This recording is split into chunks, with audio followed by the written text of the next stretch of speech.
You had to go live on the other one also.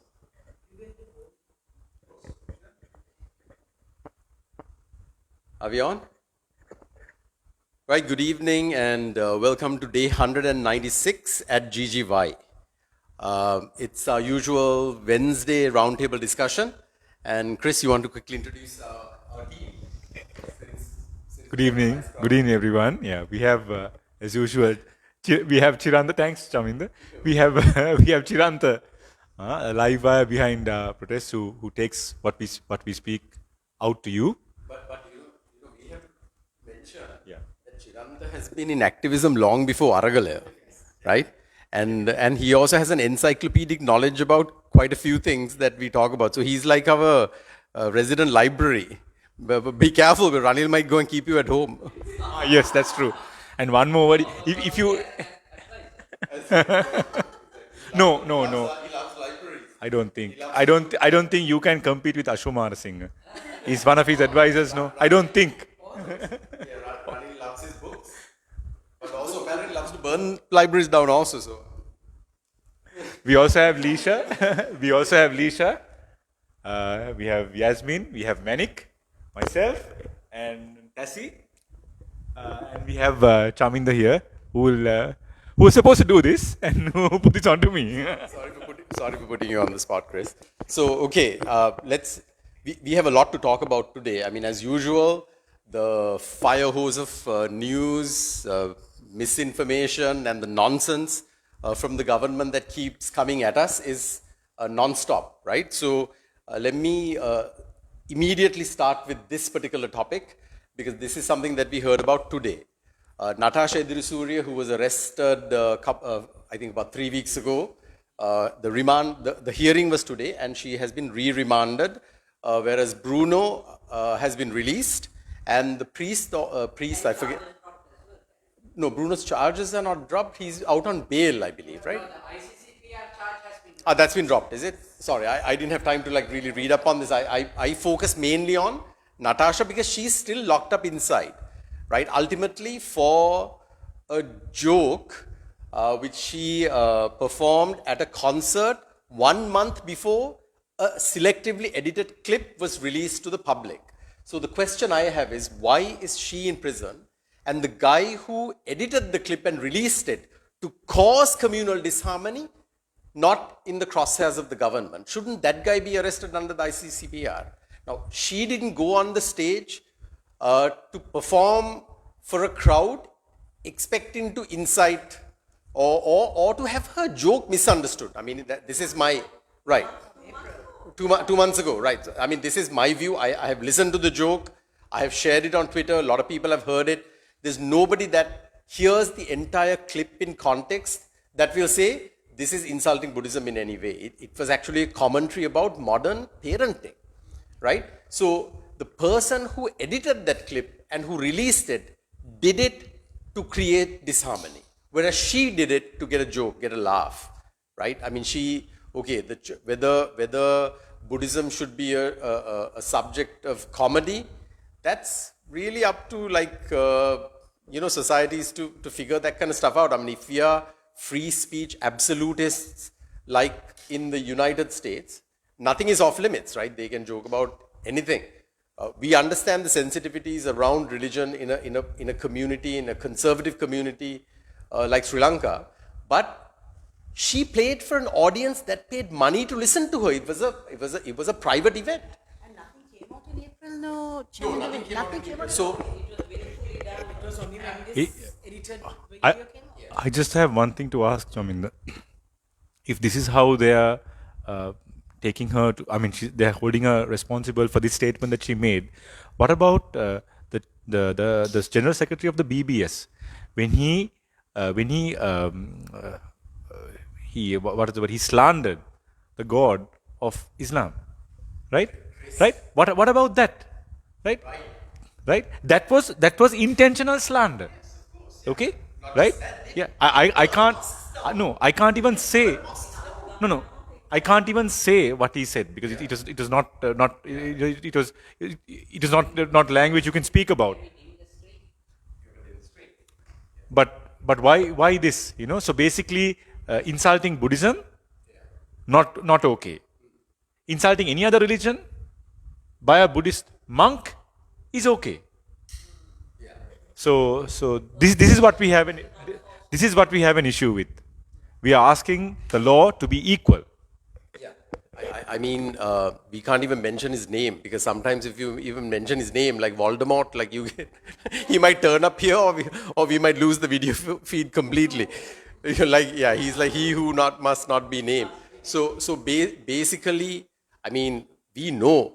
But Dilip Jayavira is on record, on camera, slandering Buddhism. Let's face it, right? Right? I mean, also, if you make up complete bullshit about Buddhist stories, isn't that slandering? Remember all the stories that Ranil got wrong about Buddhism, right? Angulimala story and all of that. Even the recent Kurundi statement of his that everybody was lauding. I mean, that's a problematic statement too. The only thing that he did there was acknowledge that there's something called Tamil Buddhism, which I think we can all get behind. But all talk, absolutely. I mean, right. So this is the other point I want to make about this particular issue with Natasha, is that all of this is happening under the auspices of a Ranil Rajapaksa administration. Now, this is an executive president. According to JR, the only thing that the executive president can't do is make a man a woman and a woman and a man. Woman a man, right? That's what he said, right? That's what. Other than that, he's all powerful. So when he is silent on a topic like this, whereas he jumps into everything else and appoints committees and all that, it shows that this is according to either a script or a political hit, or it's to his political advantage, right? So, silence is also complicity, right? And in that sense, we also know from the Dr. Shafi saga and all the other, ICCPR and the PTA detainee issues, that destroying somebody's life is nothing to some of these people. Now, Natasha is a comedian. Does she deserve to be in jail for a joke, taken out of context, used deliberately to malign her as well as, taken out of context? Yes, it can be insulting. I can edit something to seem offensive. I can take anything and edit something to seem offensive, right? So this is really part of the same cycle of using people, using religion, using this Buddhist nationalism, just religious fervor, right? To basically create something that will be that'll be a political advantage to a certain party, to divide people. I mean, this is the usual playbook, right? Right? Was she part of the Aragale? I heard that she had also been in the Aragale. So is that one of the hidden? I mean, anything that they can pin on the Aragale, they're pinning on the Aragale. No, I think we will. Everybody was in the. Yeah, exactly. I mean, right, exactly. Mahinda's people were in Daragale. Even the Mahason and the Balakayas and those were also inside the Daragale. Exactly. So. There was backlash, that resulted in violence. Right. Yeah. Ashu and Fifi were. By the way, I don't have a slide for Navin Dissanayake. Right? I don't have a slide for Navin Dissanayake. Chris, I'm sure you want to talk about Navin, right? At some point. I'm sure you want to get to that subject. But hang on. Well, we should maybe play it at the end. But see, the other thing I want to mention is, while she is locked up for essentially a joke, in poor taste or not, it doesn't matter, taken out of context, today he goes free from another case, right? Now, all the cases that are being filed over the last couple of years, eventually this is what happens, no? Does anybody get charged with anything? Either the Attorney General Department has filed the wrong thing, or technicality. I heard that this Nama Rajapaksa's case, it has gone for the reason why they have asked for the release of the travel ban is because the case has gone on for 7 years or so. Yeah, the efficiency of our I mean, the judiciary, the judiciary cannot, the court cannot do anything about this efficiency, because the court cannot, the people who are filing the cases must be, I mean, in a very short and, to the point context. When it's too broad, when there are two, I mean, even in the Easter Sunday attacks, the terrorists, they have been charged for like, there are over 1,000 of charges. I mean, it takes more than a day to read the charges. I mean, this is the situation. Can I ask a question relating to what Malik said? Now, the attack on GGG, they put a travel ban. No? So that was lifted, but this has been in place all that time.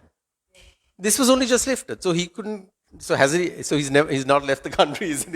In the meantime. Basically, he has to take it to the courts and get a, call it before the magistrate and ask for the permission, and they will. No.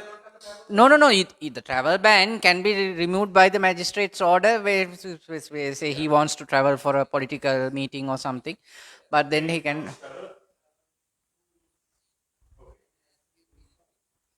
The travel ban has to be, I mean, be informed, and then that's. Yeah, so if you want to travel, you got to go to the High Court, get your passport released, Yeah. inform immigration, Yeah. and then you can leave. Yeah. Then come back and surrender your passport. So it's like, so this is just technical.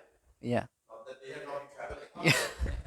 So these are just technical. Okay, but I just wanted to juxtapose this and this because there's something wrong with our justice system. There is something wrong with law enforcement. So actually, one thing when I posted this on Twitter and I tagged all the opposition leaders and I said, use your voice to speak for her, because otherwise this is a banana republic, right? No, So just imagine, Yeah. Natasha's case has dragged for 7 years. Yeah. Just imagine Natasha's case dragging for 7 years. yeah, She for a can't joke. get bail Yeah, unless the High Court orders it. yeah. Under special circumstances, orders it. She cannot get bail, and if this is the, I mean, the Right. efficiency from the police department is resulting in such a, lengthy cases, she might be in prison for 7 years. Right. That's So, basically a punishment. right. So, do we learn now? The Dr. Shafi incident has taught us a lesson, right? What this country needs is transitional justice, which is justice for things that have happened in the past. What we are doing now is watching miscarriage of justice in front of our eyes.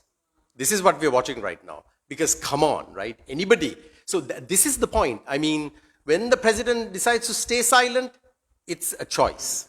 It's a choice, right? Because he jumps into everything. I mean, and somebody's. Can I just make one point? Can I make just one last point? Somebody put a comment saying, "What do you want the president interfering in a police matter?" Actually, mandinga hinagia, right? Because what did he do with the Nimal Siripala Silva case? What did he do with the Nimal Siripala Silva case? Ratvat, I mean, when they want to get involved, when it's a rich and a powerful and a crony or a parliamentarian, they will get involved to get them off the hook, right? Honestly, I'm a little disappointed that more people are not talking about this, because this is just a clear miscarriage of justice that's happening right now, right? Sorry.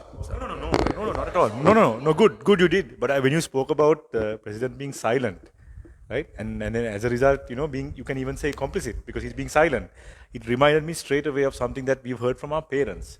I was only 3 years old at the time. The 83 riots, we were told how President J.R. Jayawardena was silent while the country burned for 3 days.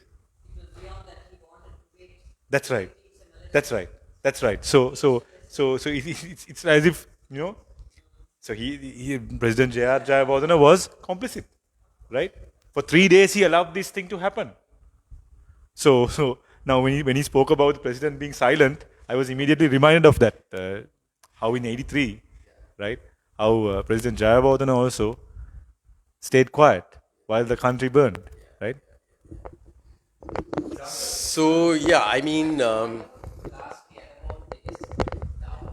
was released on bail today because the magistrate gave the order that the ICCPR charge against Bruno cannot be taken forward.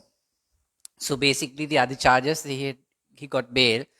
Otherwise, the magistrate cannot give bail for an ICCPR, because now this is the thing. Now, when I mean, I'm not criticizing anybody, but the thing is, when Asela Sampath, my fellow activist, he got copped in near Maitri's house in 2018 or 18, I think. When he got copped by the Cinnamon Gardens police, they came to courts with him and said that he has unknown drug substances. Then the magistrate, as I remember, Lanka Jayaratna, she quickly asked, so where's the evidence? What is it? And they are bringing some toffees, saying these are unknown drugs. Where is the sealing? Where is the fingerprints? Have you sealed it in front of the person? Have you taken the fingerprints? Where are the fingerprints on the packet? How can you produce this type of thing? For a half an hour, she gave the lecture to the police. Very strong lecture to the police that you cannot produce this type of thing, because then the person can't get bail. And then the evidence that has been produced has not been processed to the due process. So basically, the magistrate said, I'm not going to allow you to, under these circumstances, this charge cannot be moving forward, and gave bail to Asela. So this is, that is a landmark incident where a judge took hold of the rule of law and said, no, you cannot file these type of B reports like fairy tales and come here. No, I'm not allowing this charge to go on. And now in the context of Bruno, when they made a written submission on the 9th of this month, the 21st, the order was due, and the order was given that they cannot proceed with it. So now in this case, Yeah. wasn't there's judicial review now? She was remanded. She was remanded after judicial review, right? Of the facts or evidence or whatever, right? The whole thing about presumption of innocence is not there in our system, right? They immediately remanded, right? So doesn't the judge have a duty to weigh the evidence in a more thorough way, or they just have to act on whatever the AG presents or the police presents, is it?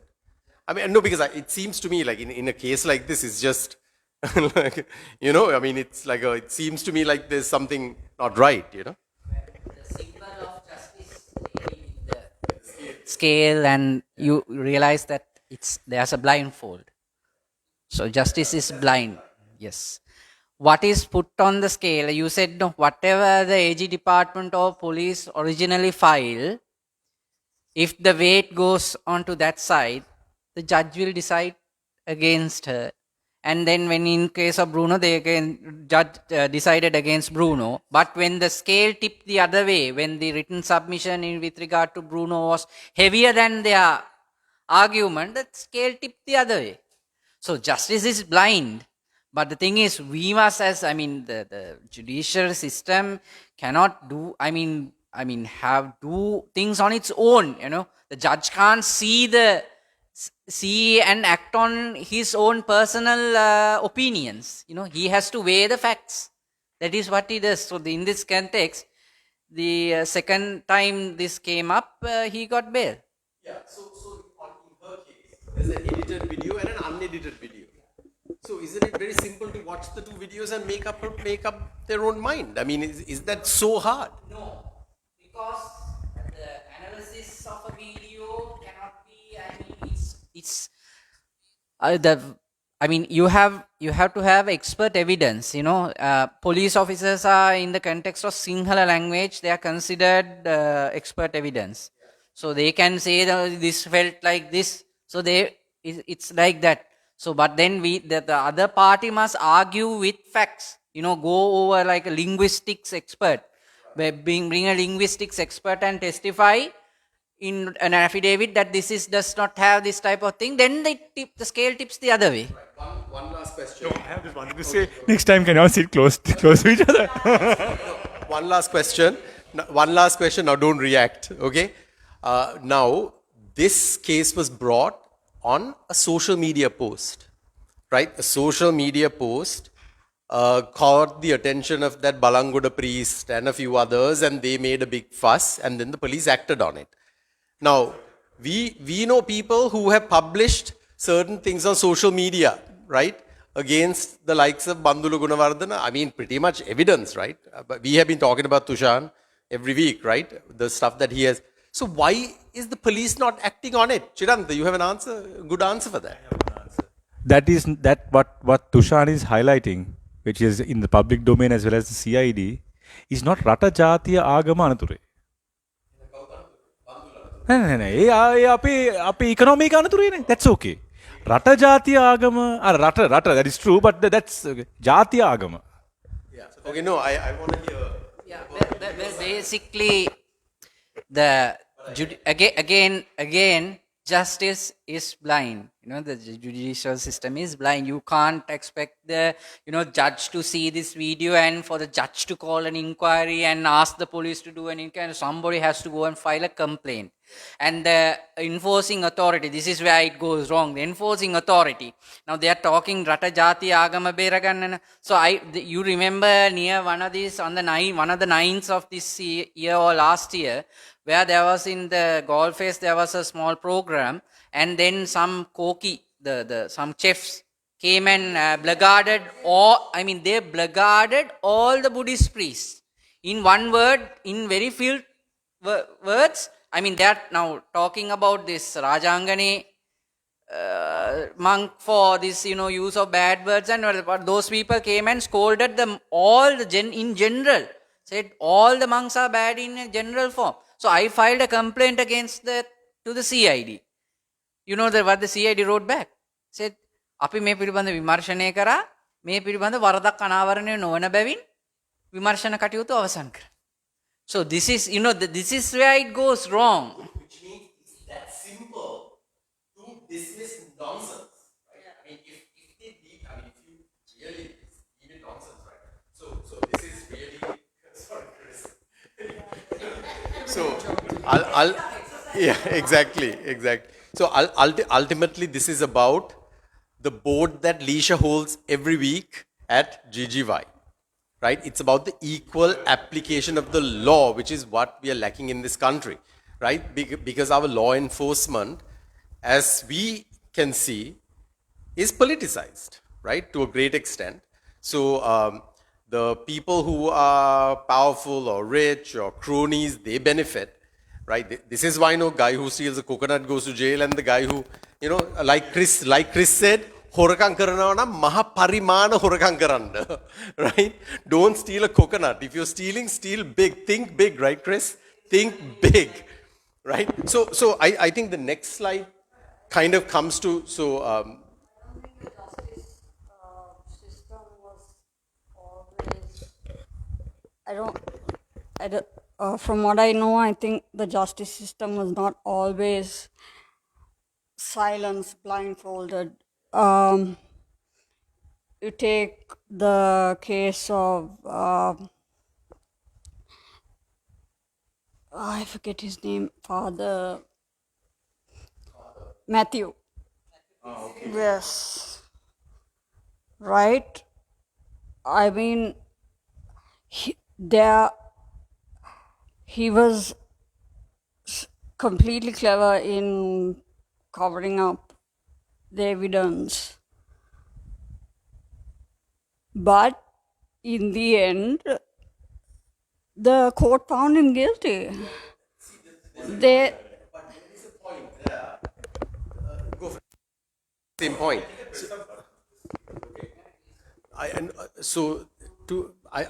I think you need law enforcement that's persistent, that's going after justice. No, so people can cover up. Everybody tries to cover. No crook will do it out in the open. Well, but that's the job of law enforcement. If there's a crime there, they should go and find it, right? But the problem here is now, what happened to Shani Abesekar?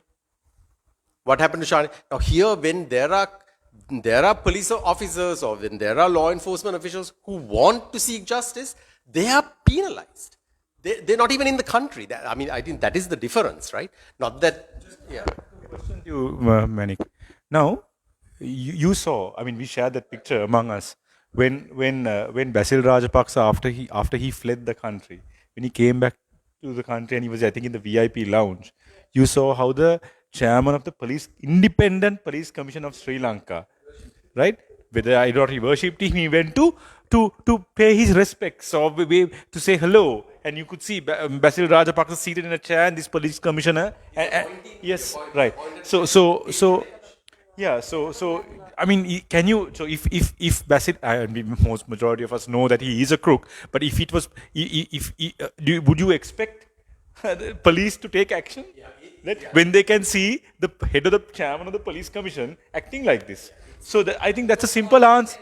Yeah, that's a simple answer to your question. I think Father Cyril Matthew, if something like that happens now, if there is no political connection, if one of the political masters are not going to be put into prison, I think they'll do their job. There is a pastor now.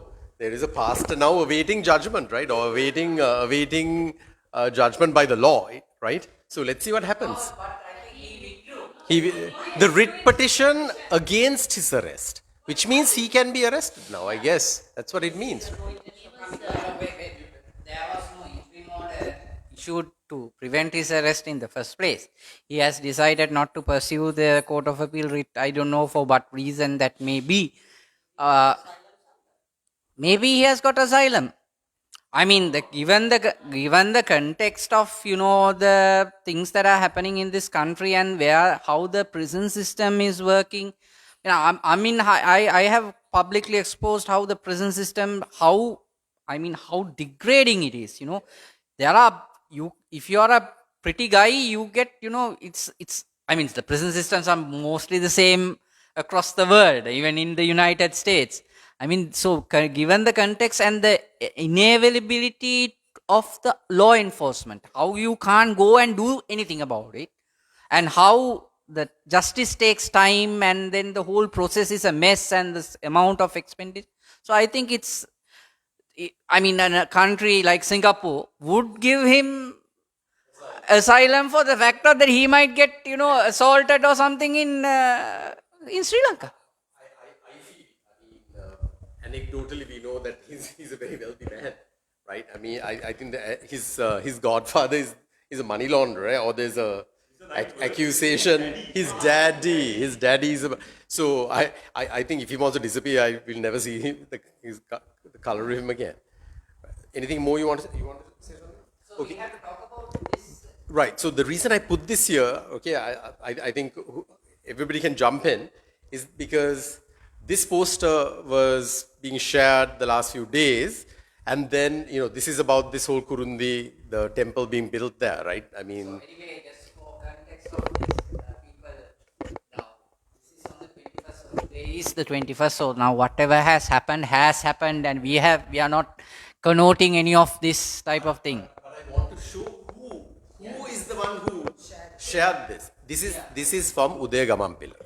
Okay, when I did a small poll on Twitter about the Sri Lankan Hall of Shame, right? And it was like a little experiment to see how people will react to three like despicable personalities and who they would think is the worst. So my three choices were Uday Gamampilla, Chokhamalli, and Nimal Lansa, right? And people overwhelmingly said the racist is the worst. And this is a racist. Let's not mince words, right? His entire political career has been predicated on racism, hello Urume, all that nonsense. And when you see this Buddhist nationalism and all that being stoked, it's because he is trying to launder his own political reputation off of this.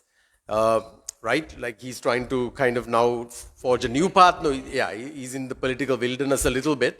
So this is the same old trick that they're returning to, right? So I just wanted to mention that is my point of view. Anybody else has a say on this particular thing? Police officer, you said, went into two and greeted Basil. Yeah. Holding that post, he knows who's running the country. So that is why he went into two. True. But what I was going to say is, she was saying that we have police officers who are capable. Yes. My question back to her was, would you think that even a capable police officer, if he knew that, say, that politician, say, Basil Rajapaksa was being investigated one that Malvana property. Do you think the police would act impartially when they can see the head of the police commission treating him the way he was treated? No, because he knows who's running the country at the moment. That is why he went all the way and greeted him. So, that is.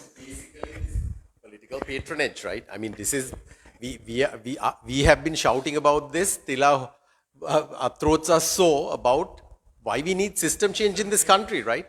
This crony system, right? This toxic system has to change, and part of that is this political patronage that has to go. You need an independent system of law enforcement in this country, and what we have is far away from that, right? So yeah, anything on racism? Yeah, because racism. Now, Uday Prabhat Gammampila, during the helmet ban, the full face helmet ban issue, we went and met him, right? Contact arranged a meeting. So we went and I told about, the amount of damage a person will suffer from the head injuries, the facial injuries, and how its long-term effects and all that. What his response was? His response was, I know this doctor who is very good at reconstructing faces. What? Yeah. I mean, this is the end story about racism. I mean, I spoke to Iraj about this helmet and I wanted his support for the helmet matter, full face helmet ban.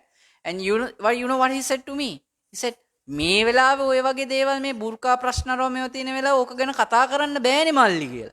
So, they are so vehement on that, the banning of that burqa.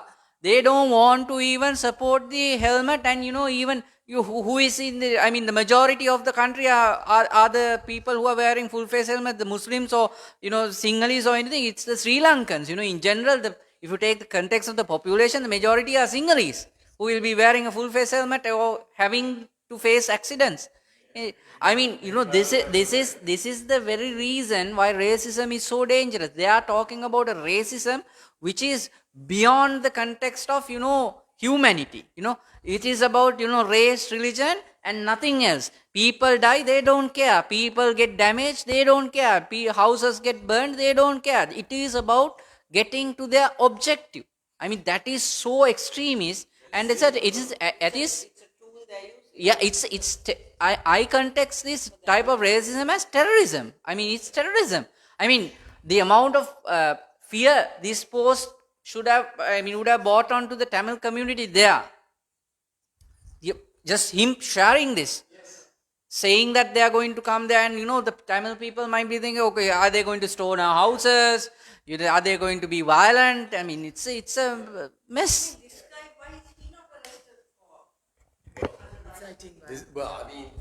At the end of the day, they use that flag and the robe. They use it, abuse it. I mean, that is an affront to the values of tolerance that Buddhism preaches, right? I mean, Buddhism is more than anything else, it's about tolerance, right? I mean, this is so antithetical to the teachings of Buddhism. Like, you don't even know where to start. I mean, to call some of these guys priests and all that itself, I think is an affront to Buddhism. Sorry, that's it from me. So we'll move on to the next one, Tassie. Yeah. So let's talk a little bit about the IMF. Okay. Yeah, I think it came up because Verite Research had highlighted their IMF tracker, and there was a lady called Sureni Veeratunga who came on Newsline, spoke about it, and there were several articles in the papers as well. So basically, the IMF has placed on Sri Lanka 100 trackable commitments, and we had to have 29 done by the end of May. We failed in 3 of them. Okay. The first one was to increase the tax revenue to 2.1% of the GDP, which amounts to rupees 650 billion by March, but we only managed to increase it by 578 billion, which anyway is pretty good, I thought. But there's a lot of backlash also, because people seem to think that they netted the small income category of young and upcoming people, and they refuse to go behind the big fish. And like, for example, judges were exempt from 36% tax, things like that. I heard recently that doctors don't pay anything at all. Doctors pay no tax. They don't pay any tax at all. At all. No, doctors don't just, they simply don't pay any taxes at all. Is what I read. Okay. I mean, I might have to get treated soon, so I don't want to say anything against doctors. Government servant is not liable to pay taxes, isn't it? Yeah. But if they do private practice, they should, right? Yeah. No, I don't think. I mean, forcers, 46% of our wage bill, 48% of our wage bill is forcers, so they don't pay anything in taxes. Anyway, it's like money from here into here. So. Yeah, exactly. Yeah. Yes. Yes. Exactly. Exactly. I think, The wrong people are being taxed. Yeah. well, I think Gota's tax cut shrunk the tax net by a significant amount. I'll explain how. No. What happened was we had in 20. We were supposed to go to the IMF in 2021. At least by 2021, we should have started the IMF process because we were running out of dollars. We were running out of dollars because this man, Gotabaya Rajapaksa, wanted to be Jatiya Piano, right? He said, come to our country, leave your job, we will take care of you, we come back to Sri Lanka. I mean, instead of the government, going and, talking with the capable nations to say, ensure the jobs of our citizens there, ensure their working ability, ensure alternative jobs if they are losing their jobs. And like that, that is what the diplomatic channel should be used. So they want to come back to Sri Lanka, come to your homeland. So people, who have been there for 10 to 15 years just decided to come back to Sri Lanka.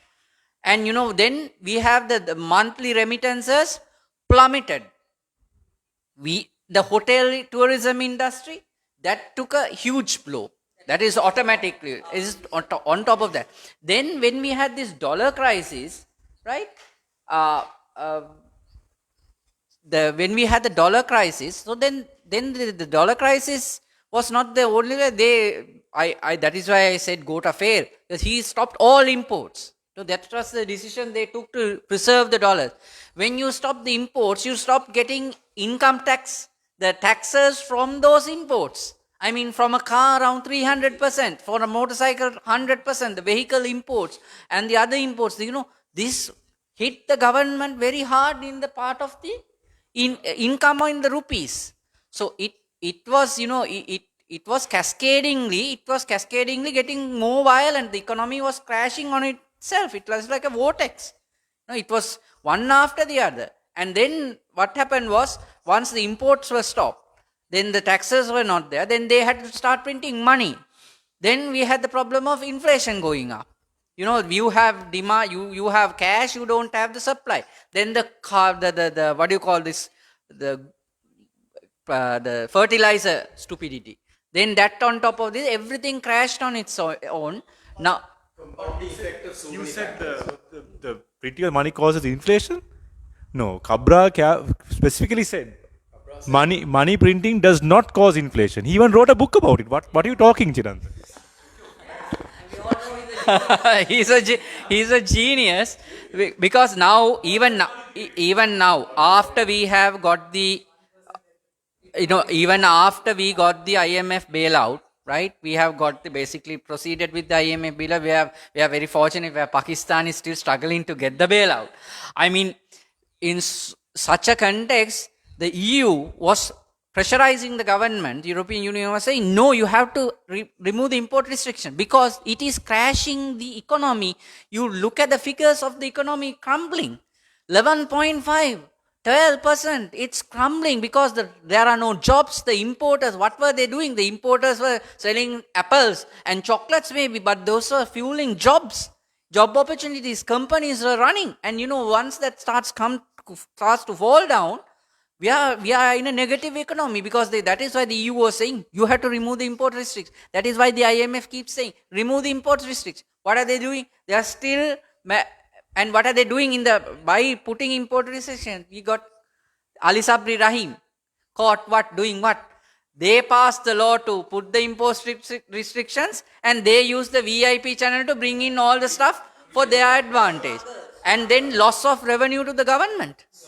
What it does is either they use these tariffs and taxes to. Sorry. Wait, I don't. Did the IMF said to sorry? So yeah.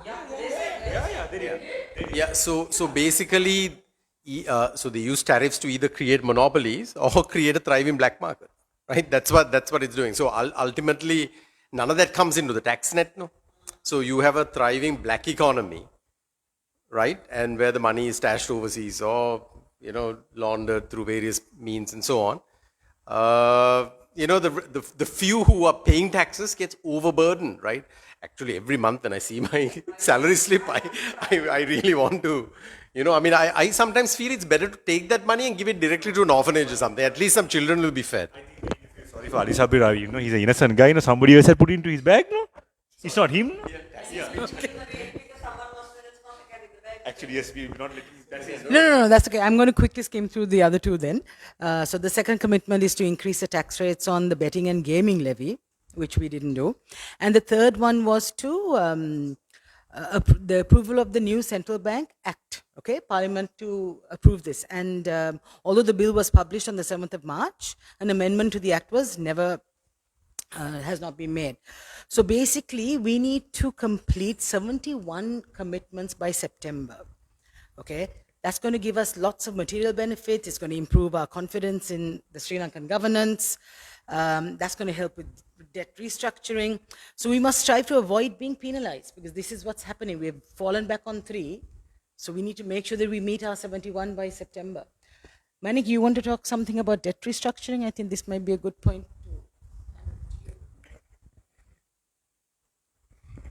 Thank you, Tazzy. So basically, I think Tazzy, you explained what debt restructure. Okay.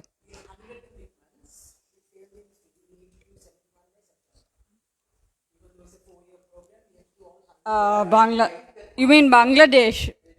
No, and yeah, so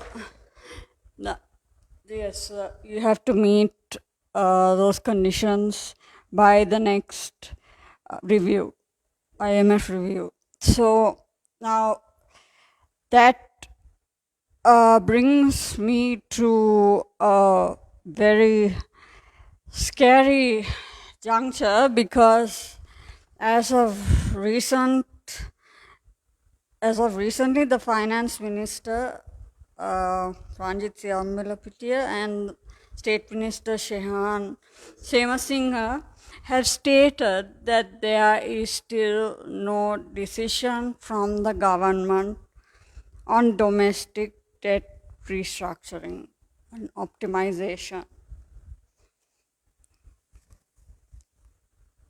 I mean, if we can't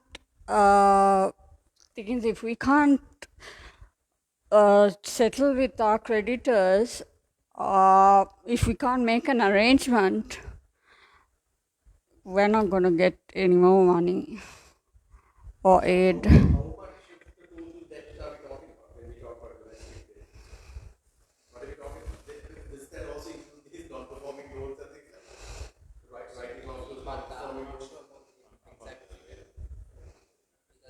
It's never in the horizon. That topic is domestic thing was, is something that was going under all the time. So it's basically, the main point was that why did we agree to it in the first place? Because domestic debt restructuring is basically our banks and this and that, and they have to cut certain loans, and so it's going to impact there. There's a fear that it might impact the banking sector. So the other countries who got to the IMF, and in our previous questions to the IMF, we never agreed for local debt restructuring. This is the thing.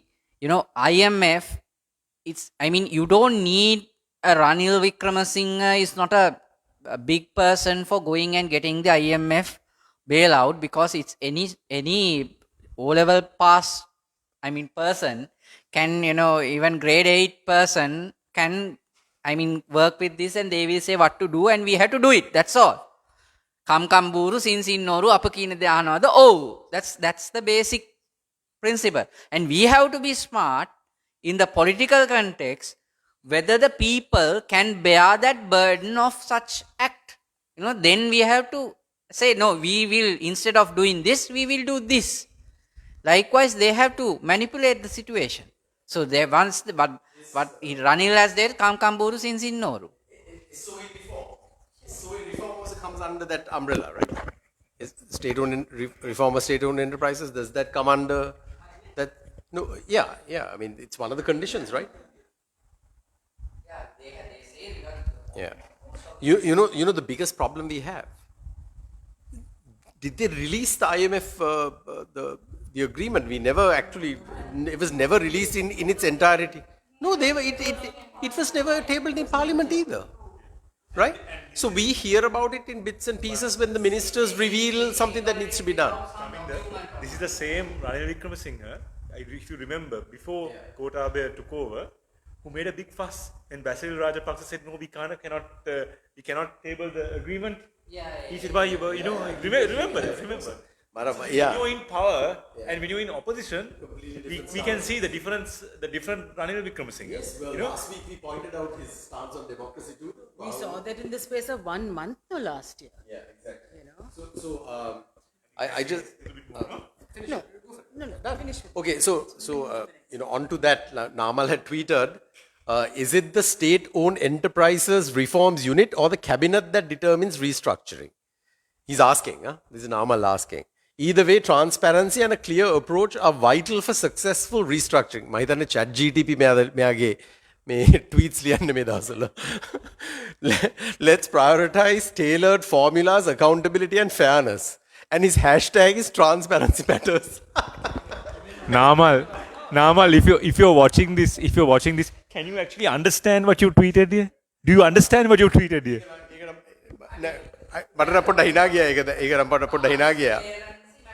Matters, yeah. This is the Rajapaksas.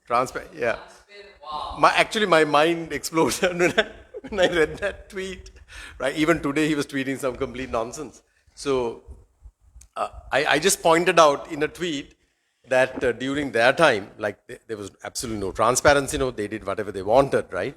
When he felt like building something, they built it. When they felt like traveling, they did. Send a rocket to the moon, they send a rocket. Right? They just did whatever the hell they felt like, right? Right, exactly. It was just, you know what I mean, on a whim and a fancy and whatever. So just to Mattala Rajapaksa International Airport, Hambantota International Port, Lotus Tower, Magam Runupura International Convention Center, together cost us 345 billion rupees. Okay, 345 billion rupees. In context, I think to build a hospital or something like a rural hospital, you need $4 million, fully equipped. But not bringing us anything.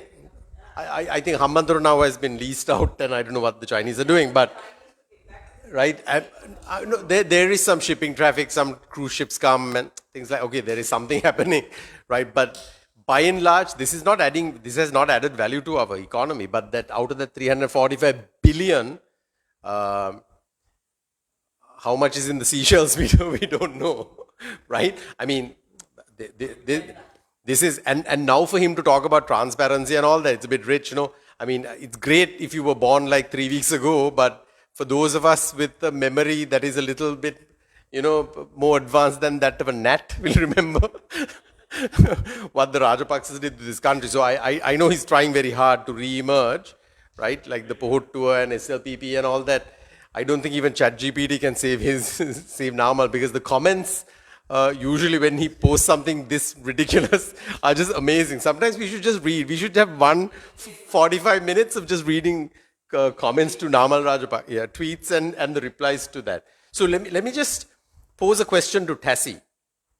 Now there's an accusation that the Aragale attracted a lot of money I mean, is it really Aragale funding or is it FDIs? Right? I mean, it sounds to me like the Aragale has attracted more investment than the government has, right? Tassie, what do you have to say about this? I think following on from last week when we discussed about the Aragalaya and the discrediting of the Aragalaya and everything nowadays is blamed on the Aragalaya, I was so surprised to see this explode on Twitter. One particular person called Kamal Pereira, I think that's an alias. An alias. Yeah. Chris, you can say the name of it. You actually said it out loud. I mean, it's common knowledge that it's Rienzi Edwards. Rienzi Edwards, who was involved with the purchasing of Dr. Neville Fernando's hospital, Asha Central, the property at Horton Place. I mean, it's common knowledge that it's him. So he has come on Twitter and he has said that $8 million was brought into our country. That's a astounding 2.4 billion rupees has been brought into the country and pumped into 8 different accounts. So 8 organizations, including NGOs, benefit from this money. And he went so far as to put pictures of some Aragale leaders. Okay, he's referred to Father Jivanta, Vasant Mudalige, Joseph Stalin, Lahiru, Rangan and a few others as pawns in the game. Pawns in the game. What game is he talking about? I really don't know. But he claims that he has 100% evidence that this 8 billion or 8 million, US dollars came in. Part of it was used with Aragale, the rest was pocketed, he says. I really want him to come clean and provide this evidence without just making these allegations. I think it's very important because it's slander and again it's trying to discredit the Aragale. So when an accusation like this is made, these guys have to now prove that they're innocent, right? They have to prove a negative, like they have to prove they're innocent. No, Chaminda, he says that they are heroes. He claims they are heroes but pawns in a game. See, the thing is, right, I mean, it's very easy to, now this is being used by certain people as proof, right? So what happens is when you introduce misinformation into the discourse, the public discourse, right, it keeps these guys engaged, it keeps us engaged, right? And by the time they disprove all this, now this is complete nonsense as far as we are concerned. He's refusing to put it out there, but he's a guy with a platform. He is, but he's a guy with a platform, no? And we already see people using this as evidence. We knew it, like, this is how the Aragale was used and taken over and maligned. I mean, what do they say? It was hijacked and all that.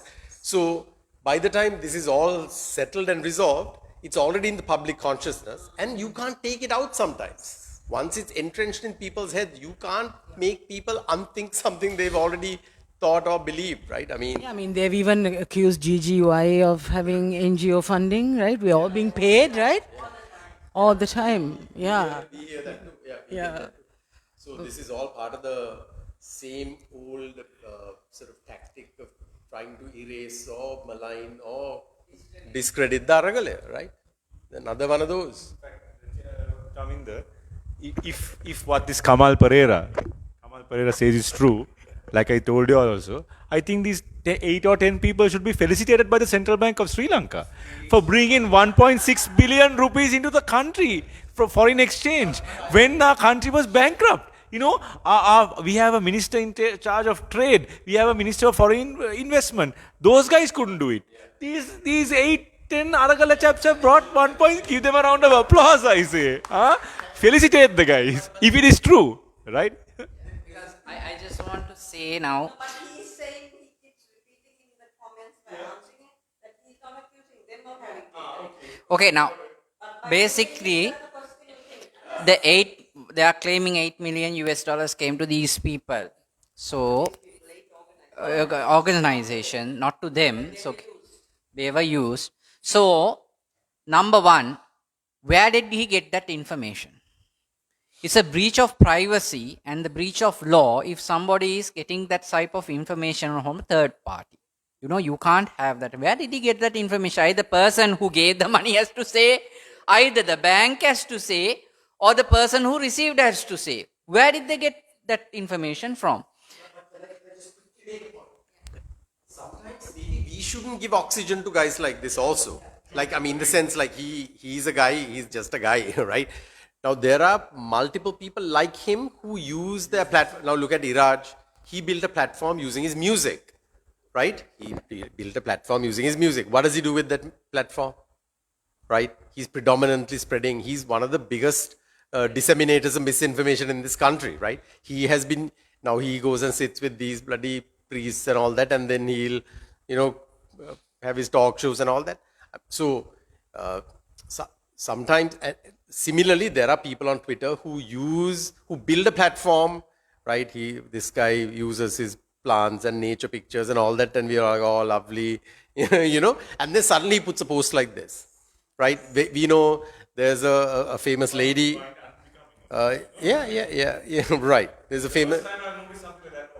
Right. There's a lady who posts pictures of herself, like, partying and all that, and then at the same time spreads misinformation, but has a huge following. I'm sure they're following her because of the party pictures, right? But then there's a broad audience for that kind of thing too. I mean, if you want to create narratives, send people the wrong way, misdirection, misinformation, there are agents for that. I mean, I feel, I think some of them are genuinely, like, we know the genuine, like the UN peers and all that, who will die to defend. And their threshold. No, Chaminda, I recently saw that this person you're referring to defending the ministers who are doing yoga, and the chaps who were holding the umbrella. And I was thinking, the first thing that came to my mind was, can you get to that low? What I want to say is, now the $8 million, suppose that those organizations have got it. Okay, I don't care. The people of this country, what they should understand is that, what did the Aragalaya stand for? What did that $8 million do for this country? Did it rob the country? No. What was the intention of the Aragalaya? What did these people stand for? I mean, underhand for political, maybe, but in the bigger picture, in perspective, they were fighting for a just country and a greater Sri Lanka. Is that wrong to be funded? I mean, I know persons who gave contributions from United States, from England, so sent so much. Some even contacted me and asked me whether I wanted some. I said, no, you send it to GGY people. They will use it to do. Because it broke this racist and this extremist agendas. It broke it. Aragalaya united the country. $8 million is all it took it. If that what is true, from $8 million we crushed this divided racist extremist system, and we united a country under one flag. There was no special flag. It was about the Sri Lankan flag. Everybody for one common purpose. I mean, if that was done, those people, the people who funded them, should not be hiding. They should be considered heroes, and they should be proud of what they did.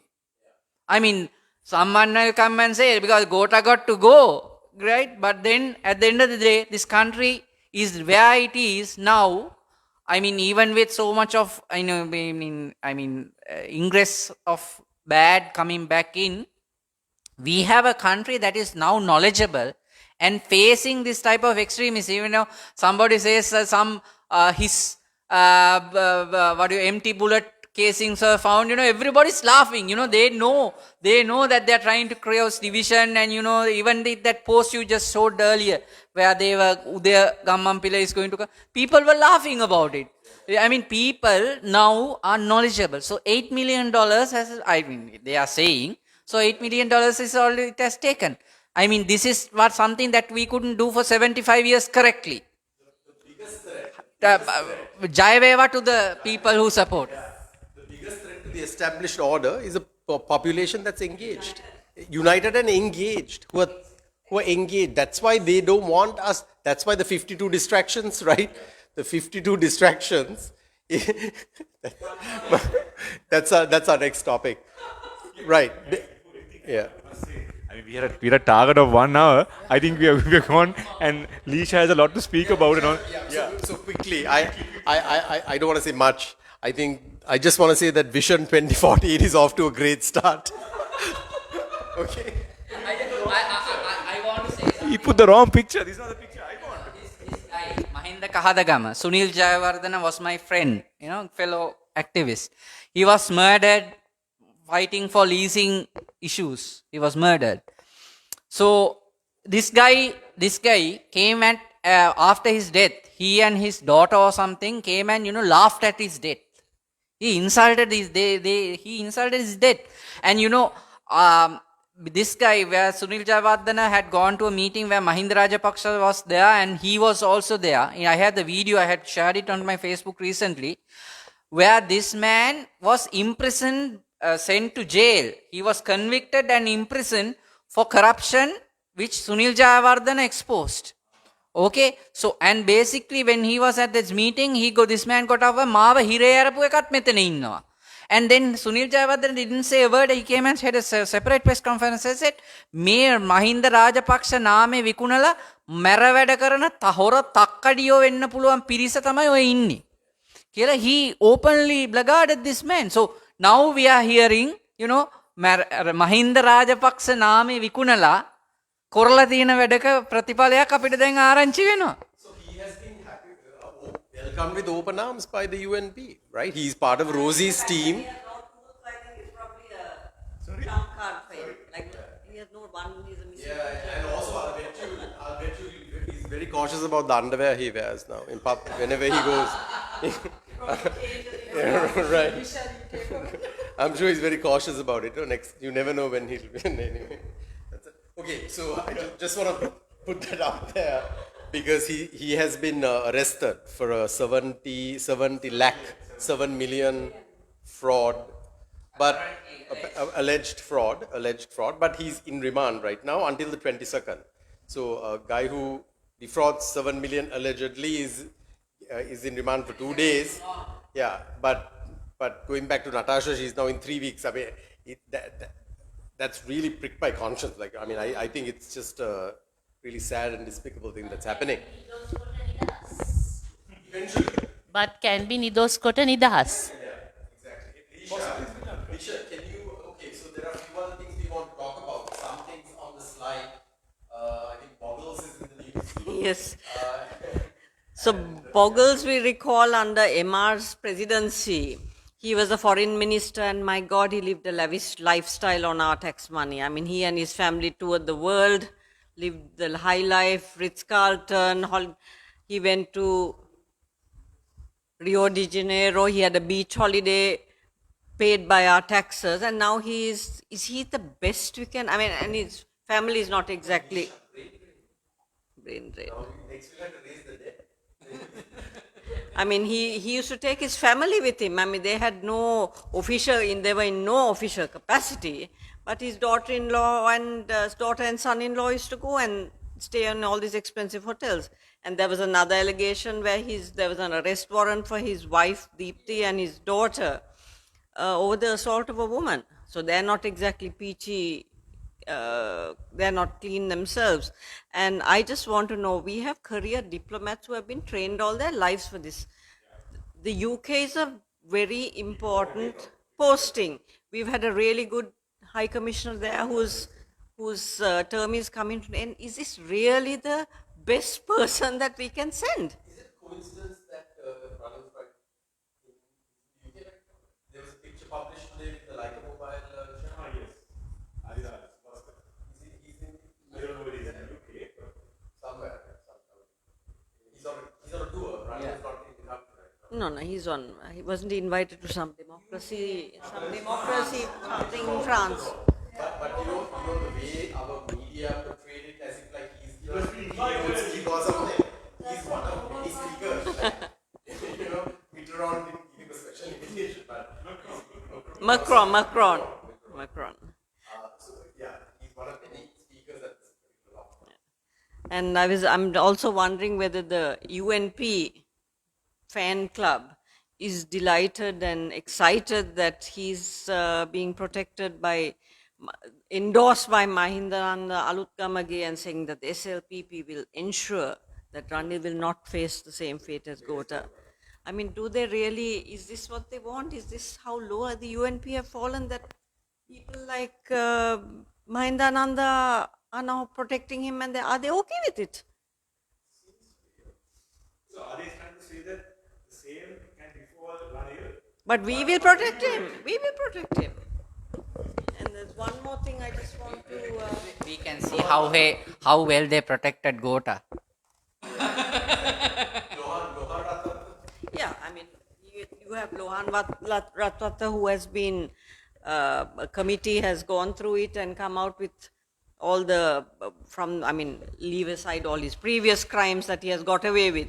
How he walked in drunk into a prison and intimidated the prisoners and took in people unauthorized into the prison and all of that. So they say action must be taken. But isn't there something wrong with this?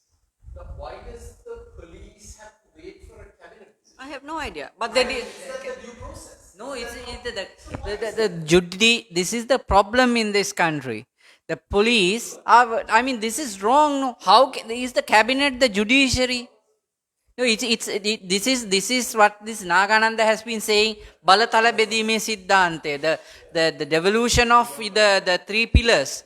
When they are entangled in one to another, and the police is not independent and they are taking orders. It says the cabinet. What is the cabinet? The judiciary. What is this? It's a joke. It is a joke, and it's also again going back to my favorite topic of the law not being meted out equally applicable. Because, sorry? Yeah, because how did they arrest MP Ponnambalam? Why did they not wait for the cabinet to tell them to? Why did they? So that would be an excellent question. That's sort of double standards again. It's astonishing. That, It never ceases to amaze me. But last week I was traveling the country a little bit. I had an agent who was here, so I was traveling. And it's very easy to tune out what's going on. Like when, you know what I mean? And then during that, I wasn't on social media as much. I wasn't paying attention to what was happening in our group chats and things like that, because I was on the road the whole day and with, people and all that. And so deliberately I thought I'm just going to watch one news telecast, right? Like the 9 o'clock news or something like that. If that is all the news you're consuming, it's very easy to think there's nothing going on, right? There's a little bit of news followed by a whole bunch of gossip about some school teacher here or something, some nonsense that's going on. And it's very easy to, so it's easy for the government or the administration, one, to create their own stories and sell it because they control all of the media. And I feel even for the people, it's very easy to tune it out. Now, if all of us decide tomorrow, you know what, that's enough talking about this, and we just tune out and get on with our lives, right? This is what the Aragalaya achieved, that it opened people's eyes, it got people talking. The reason we are doing this is because of the Aragalaya, right? We are here as citizens. None of us even knew each other a year ago, man. Right? Now I feel like I'm so privileged to know all of you guys, right? And we are engaged, we are talking about it. And the reason we moved to this format is because actually people tune in to listen to us. Maybe not necessarily on the live, but later and subsequently. Our initial 10 to 15 minute videos used to reach 5,000-6,000 people every week, right? And then, US and Canada and Middle East and so on. So What I want to say is basically the Aragalaya achieved so much. The achievement is so much, and the people are in a bubble. And what the Aragalaya showed us was that this bubble is not, protected. That is where it fell apart. No, the people who said, "Ayyo, ගැන කතා කරලා වැඩක් නැහැ. දේශපාලනේ වැඩක් නැහැ. No point in talking about politics. I'm not talking about this politicians. ඔක්කොම එකයි, all are the same." Saying all this, and they were going on with their lives. And suddenly they wake up to point where they can't go on with their lives. They are bubble. The people, the bubble the people were in. You know, apita api hamba kalot api kana. If we earn, we eat. You know, that concept just fell apart. You know, the next day you don't have the job and you don't have the means to get the fuel, to go to the job, and you know, everything, this country is shutting down. I mean, at one point, due to lack of fuel, we went into a lockdown because there was no fuel. I mean, because of the fact that kids couldn't get and basically, then that bubble got disrupted. You know, the bubble is disrupted. Then the people said, okay, now this is enough. We have to fix this. But go home, Gota. Everybody just started shouting, go home, Gota. And this is, and now the people, though many have, you know, the more fortunate are now in their bubbles back inside again. They too are aware, and the others like us who are in the, you know, the middle path, we are getting engaged. We are more involved in that. And the other people, even though they are now safely inside the bubble, they are keeping an eye. Okay, is this man going to ruin his? Because I don't want to be in a fuel queue again. It's like that, you know. And the people, even the most benefited, they had to leave the country.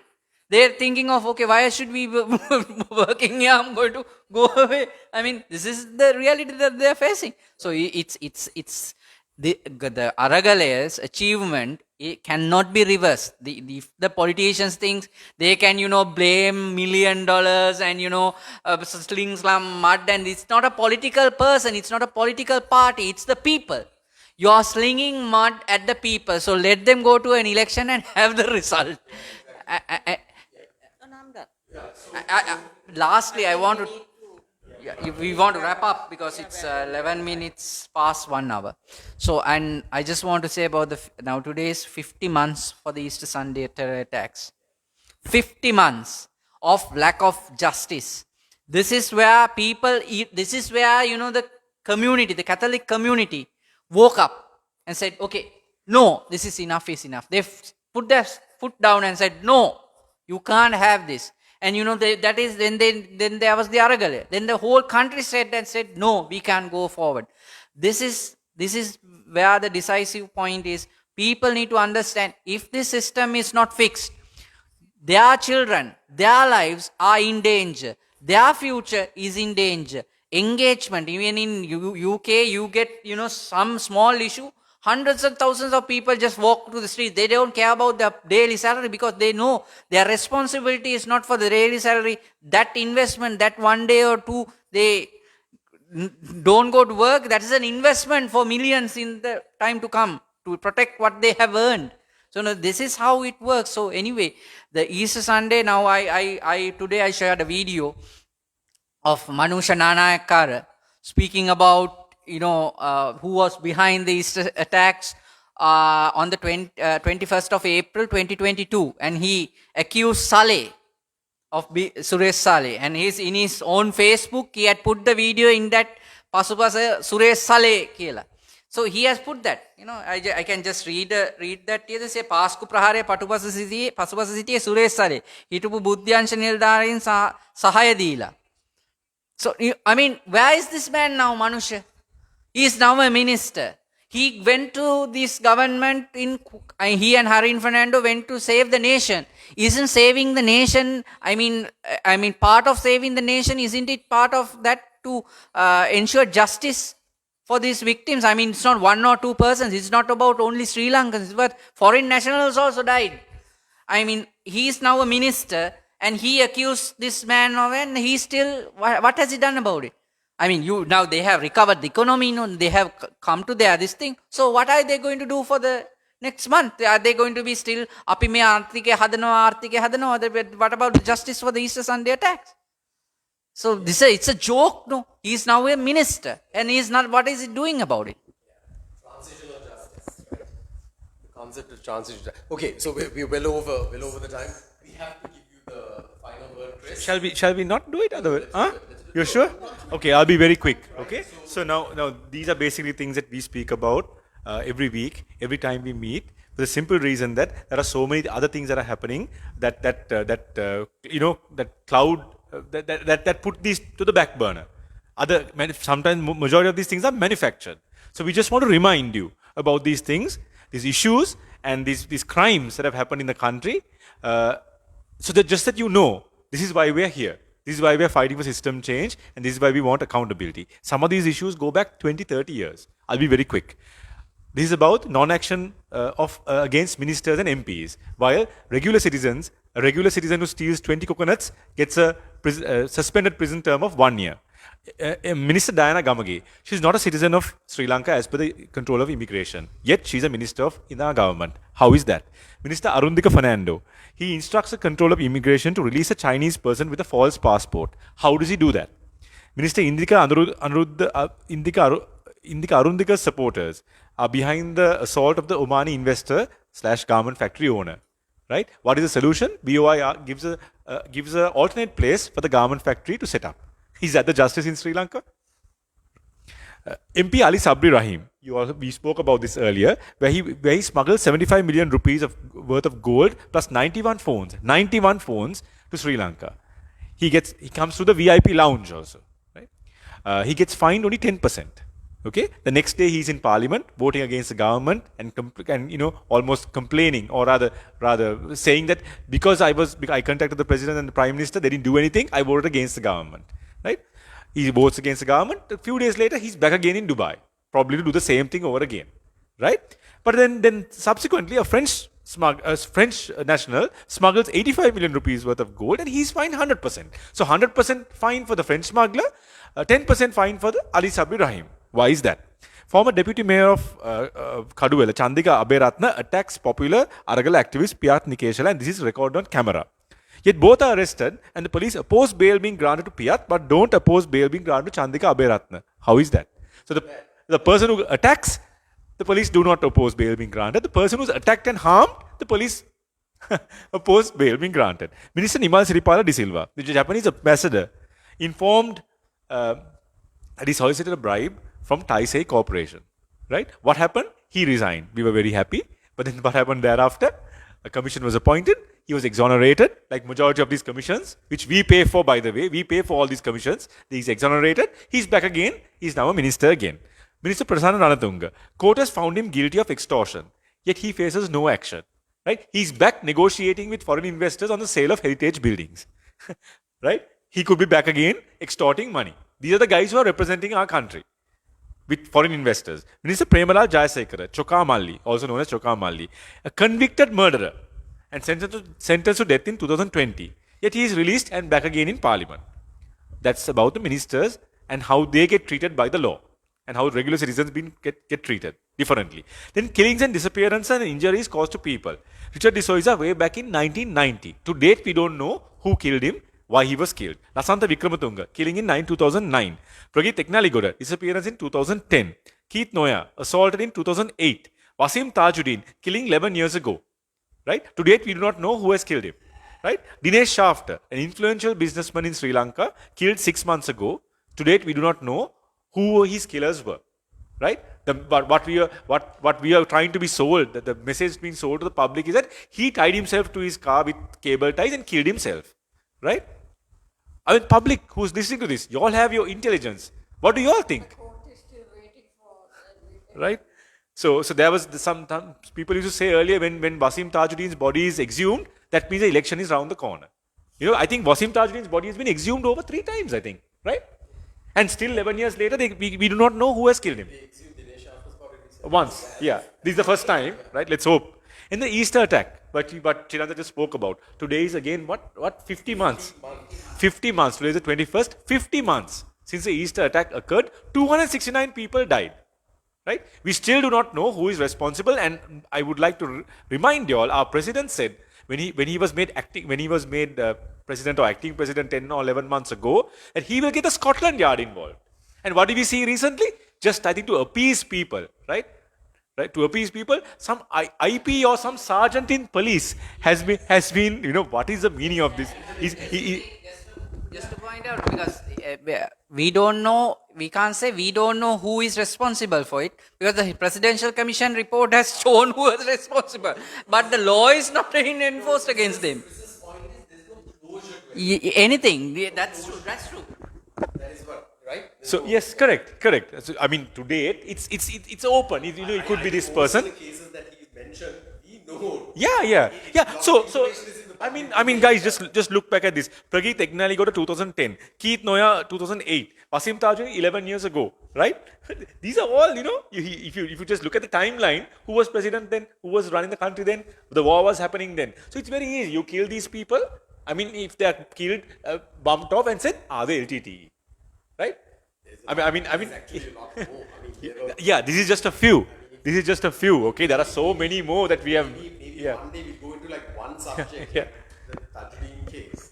Then since we are talking about our country being bankrupted, okay, and nobody is being held responsible, let's look at some financial scams which are unsolved. I'll try and be as quick as possible. People's Bank, 54 billion rupees in bad loans is informed to the public by MP Shanakian Rasamanikam when he read out the COPE report. What has happened there? There are some politicians, there are politicians, right, who collected people who have got loans sans collateral. That's why it's a bad loan. I mean, if the collateral was there, the bank can recover. Parata execution, you recover the money. They can't do that because there is no collateral. Who authorized this? Who appoints the chairmen of these banks? Is it you and me? No, it's a politicians. They appoint the chairman. They grant themselves loans, right? Because and then now they're going to write it off as bad debt, which means you and I will be paying for it. The bond scam was 12 billion, right? To date, there's no one responsible. I mean, there's no one been held accountable for that, right? Sugar scam, 15.9 billion. No one is held responsible for that. The garlic scam and the inferior cooking gas, which resulted in explosions and damage to property, and 7 people died as a result. Former CAA director Tushan Gunawardena highlighted about these things in the public domain. He has made an entry. He has informed all this to CID. To date, nothing has happened. The main person who's implicated, Minister Banduna Gunawardena, is a current cabinet spokesman. The least our president could have done, and this is where we are highly disappointed because we have so much expectations from Ranil Wickremesinghe compared to other politicians. He could have easily asked him to resign, right? And have an investigation. Even that is not done. In fact, it's as if to add salt to injuries. Every week or every other week, we see Bandula Gunawardena on the front page of the Daily News or some news, either doing yoga and stuff. No, doing something else. So that shows, you can rob. But you can rob even if you are caught. I mean, even if the information is outside there, if you are supporting our government, you will be protected. That's the message that is coming out. That's a clear message. Import of low quality fuel and insufficient quantities of fuel, which led to people dying in fuel queues. Okay, now, we have ministers for petroleum, for fuel. I mean, minister of what is it called? Oil and energy, right? Then we have secretaries. We have departments. They cannot order fuel in time, right? Who is responsible for this? Right? Can I just add something to that last week, which came up, is that during the time of the petrol crisis, the chairman of CPC was Ali Sabri's brother, and there was a massive fraud, and over 1 billion liters of petrol was siphoned out of CPC. So there is an investigation supposedly an investigation going on, because 582 false entries were made into the system to siphon it out. Sickening. They have blood on their hands. And this is at the time when the country was bankrupt and when people were in fuel queues waiting for days and people were dying in fuel queues, right? So when these politicians, yeah. So when I think when these politicians, when these people, I think there were people calling the politicians Kala Kanni. That is true. It's 100% true. I mean, if when people are at the lowest, when people are suffering, if they're going to rob the people of fuel at that time like that, they really are Kalakan, right? Then import of substandard fertilizer from China. And then we import substandard fertilizer, we have to return it, and we have to pay US dollars 6.9 million as compensation. Who's responsible for that? Has anybody resigned? Is anybody in prison for that? That's a crime, national crime. Then the Express Pearl disaster. Possible loss of 6.2 billion US dollars as compensation. Double the amount of the IMF deal. The last information that we heard was finally, after inaction for almost 2 years, just when the time bar is coming up, they've gone and filed action in Singapore in the wrong court. Right? It has been done deliberately. So we've taken longer than what we normally do, but we did this because these are issues that are still there and not getting resolved, although we call for system change and accountability. So we'll keep reminding you of these issues. Thank you, Chris, and thank you to the rest of you guys for participating as usual. So we'll wind up. As you said, we've gone way over time.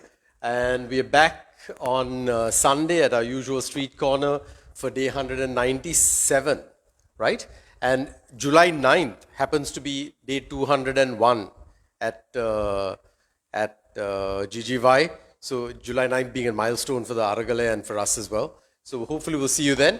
And we'll see you here again for the next roundtable discussion next Wednesday. Thank you and good night. Thanks, guys. Thank you.